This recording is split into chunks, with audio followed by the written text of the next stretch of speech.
Your pipeline isn't frozen because your product isn't good enough. It's not frozen because your pricing is wrong. It's not frozen because your competitors are outmaneuvering you. Your pipeline is frozen because your buyers' brains are doing exactly what evolution designed them to do when the world feels unpredictable. Nothing. And if you're still selling like it's 2023, leading with ROI, pushing on timelines, pitching features, you are fighting the wrong battle. Today, I'm going to show you what's actually happening inside your buyer's head right now, why the standard playbook is making it worse, and the 3 plays that break the paralysis. Let's get into it. I'm Rich Smith. I'm a CMO, founder, investor, CEO advisor, and the host of the Revenue Science Podcast. My work is at the intersection of behavioral science and revenue growth, specifically helping mid-market CEOs and founders understand why buyers do what they do and how to build commercial strategies around it. I've scaled companies from 2 million to over 100 million in revenue. I've led marketing in organizations managing $25 billion in annual loan production, and I've applied these same behavioral frameworks to help position companies for 9-figure outcomes. So when I tell you what's happening in your pipeline right now, I'm not theorizing. I'm telling you what I'm seeing across industries confirmed by the behavioral science research, and I'm going to give you the specific plays to move forward. Here's the macro backdrop because context matters. By April 2026, U.S. import tariffs had risen from roughly 2.4% at the end of 2024 to nearly 17%. That's one of the sharpest shifts in American trade policy in modern history. In February 2026 alone, the Supreme Court struck down one round of tariffs under the IEEPA, only for the administration to announce new ones under Section 122 within days. We are in a policy environment that reshapes itself quarterly, sometimes weekly. Now, here's what almost no one in the revenue conversation is actually saying. It's not the tariffs killing your deals. It's the uncertainty. Research published in the Journal of Small Business Strategy found that the damage caused by trade policy uncertainty can actually exceed the direct costs of the tariffs themselves. A company can adapt to a known cost structure, but when the rules can change with even a single press release, long-term investments stall, buying cycles lengthen, signature pages gather dust. A business owner I came across in Vistage Research put it perfectly. He said, "The uncertainty is the most significant effect. People don't want to make decisions with uncertainty." That is not a negotiating position. That is a neurological reflex. Behavioral economists have a specific name for what's happening in your buyer's brain right now: ambiguity aversion. And I want you to understand this clearly because it's different from what most salespeople think is happening. Risk aversion, which we all know is discomfort with known odds. You know the downside, you just don't like it. Ambiguity aversion is different. It's what happens when outcomes are so unclear that the brain literally cannot assign probabilities. When that happens, the brain doesn't try harder, it defaults to one behavior: inaction. This isn't weakness, it's not indecision, it's the brain doing its job, protecting itself from committing to something it cannot evaluate. The foundational research on this goes back to Daniel Ellsberg in 1961 and has been reinforced across decades of behavioral economics. When people can't calculate risk, they stop. And the current tariff environment is delivering textbook ambiguity conditions to every buying committee in America. Now, here's where it gets compounded. There are 3 cognitive forces that are conspiring at this exact moment to lock your pipeline, and they're all being amplified by macro uncertainty simultaneously. Force number 1, loss aversion amplified. Kahneman and Tversky established 45 years ago that losses hurt roughly twice as much as equivalent gains feel good. That asymmetry is always present. In a stable market, it's manageable. But in an environment where a single tariff announcement can reshape a buyer's cost structure overnight, Loss aversion shifts into overdrive. The perceived risk of committing to your solution and being wrong absolutely dwarfs the appeal of getting it right. Your buyer isn't thinking, what do I gain if this works? They're thinking, what do I lose if this goes sideways at the worst possible moment? And in this macro environment, that question feels very, very hard to answer. Force number 2, status quo bias intensified. Research from the FSU Sales Institute found that during high-stress market conditions, B2B purchasing teams default overwhelmingly to incumbent vendors, not because incumbents are superior, but because change creates compounding risk. When trade policy is volatile, stability becomes a premium. Doing nothing feels like the safe choice, even when it objectively isn't.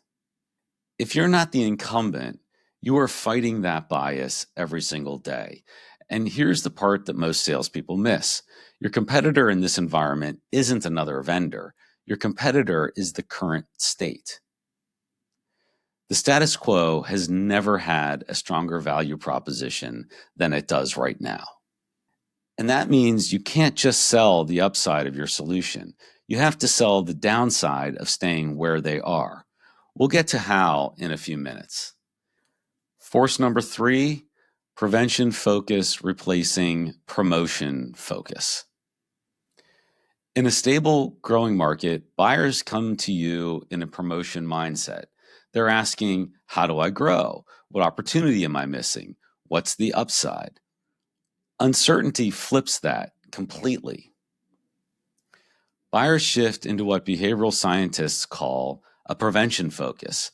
Instead of asking what they can gain, they're asking what could go wrong?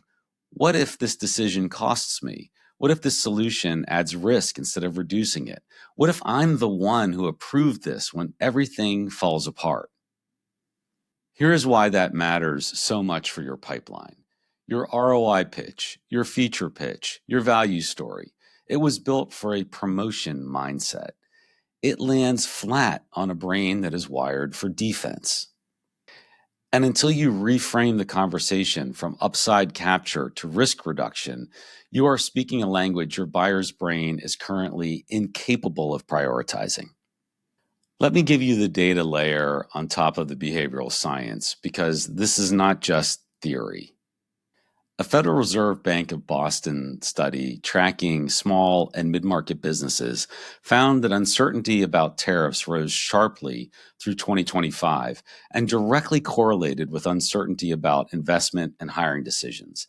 And critically, a reduction in uncertainty produced more optimistic planning outlooks than any equivalent gain in certainty. Certainty itself is the commodity buyers are craving. Baker Institute research stated it directly. Even a bad trade deal is preferable to no deal, because reducing volatility, not optimizing terms, is what unlocks decision making. Now, at the pipeline level, and here is the number I want you to sit with. Dixon and McKenna's research documented that 40 to 60% of qualified B2B sales processes end in no decision at all. Not a competitor win, no decision. In this macro environment, that number is almost certainly higher. You are not losing to your competitors. You are losing to the freeze. So what do you actually do with this? The playbook shifts fundamentally from feature selling to certainty engineering. Your job in every prospect conversation right now is not to convince them your product is good. Your job is to reduce the perceived risk of saying yes and raise the perceived risk of saying nothing. Here are the 4 plays. Play 1, reframe the cost of inaction with specificity. Inaction feels psychologically safe to your buyer. Your job is to disrupt that feeling with precision. Vague urgency doesn't move prevention-focused buyers. You should act now because the market is moving. That doesn't work. Generic category-level risk statements don't work. What works is specific personal cost quantification. Ask them, what does doing nothing actually cost you this quarter in your specific operation with your specific competitive exposure given your current cost structure? Map the inaction cost to their world, their numbers, their situation. When you can say, based on what you've told me, staying where you are is costing you X per month in Y specific way, that lands with a prevention focused brain because you've just made inaction the risky choice. You're not creating urgency, you are revealing it. Play 2. Engineer bounded certainty into your offer structure. When the macro environment is unpredictable, you don't wait for it to settle. You absorb the uncertainty in your commercial terms. What does that look like practically? Price guarantees tied to specific time windows, phased scopes with clear decision gates so they can commit to one step without committing to everything, flexible exit provisions that reduce the perceived irreversibility of saying yes. The goal isn't to give away margin. The goal is to engineer the psychological feeling of safety that allows a decision to occur. Think of it this way. The brain's objection isn't your price is too high. The brain's objection is this feels too permanent in a world that won't stop changing. Your commercial structure is the answer to that objection if you design it intentionally. Play 3. Lead with peer proof that mirrors their exact fear. In uncertain environments, social proof is essential, but generic case studies do not move prevention-focused buyers. They're not asking, did this work for someone? They are asking, did this work for someone exactly like me in exactly this situation with exactly this type of risk exposure? The reframe, stop organizing your reference library by industry or company size. Organize it by buyer fear profile. Have a customer who is paralyzed by cost structure uncertainty in a supply chain intensive business. That's not a manufacturing case study. That's your reference for every buyer whose primary fear is cost volatility. Match the fear, not the sector. That's what makes peer proof actually persuasive in this environment. Play number 4, and this one is critical. Help your champion build internal consensus. Research consistently shows that B2B purchase decisions involve multiple stakeholders. Under conditions of uncertainty, the number of people who need to sign off expands. Your champion is trying to move a prevention-focused committee. They cannot do that with your deck. They need language, data, and social proof that works in the room after you leave. Equip them with 3 things: the language to reframe inaction as risk, the data to quantify the cost of the status quo, and the pure examples that neutralize objections before they surface. The sale doesn't happen in your meeting. It happens in the conversation your champion has without you. Your job is to make them dangerous in that conversation. And if you're the incumbent, this is not the time to coast. Buyers are extending contracts longer than normal to create artificial certainty. Lock it in, deepen, expand now. Here's the part I don't want you to miss. Buyers under uncertainty are actually more open to engaging new vendors when they face genuinely new challenges. They're not looking for more of what they already know. They're looking for outside perspective, fresh insight, and frameworks that help them navigate what they've never navigated before. If your positioning and your entire sales motion are built around being that trusted navigator rather than a product to evaluate, you have an asymmetric advantage over everyone in your category that's still pitching features. The tariff story will continue evolving. The policy shift will happen again, but the behavioral science doesn't change. Ambiguity aversion, loss aversion, prevention focus. These are not reactions to tariffs. They are deeply wired human responses to uncertainty itself. Your pipeline isn't waiting on a trade deal. It's waiting on you to engineer enough certainty that your buyers feel safe enough to act. If this gave you a new frame for what's happening in your pipeline, I want to hear from you. Drop a comment. Tell me which of the 3 biases you're seeing most in your deals right now. And if you're a CEO or founder who wants to apply behavioral science to your revenue strategy at the highest level, or you're looking for a speaker for your next event, visit me at richmsmith.com. Thanks for watching this video. If you like what you learned, please like this video and subscribe to our channel.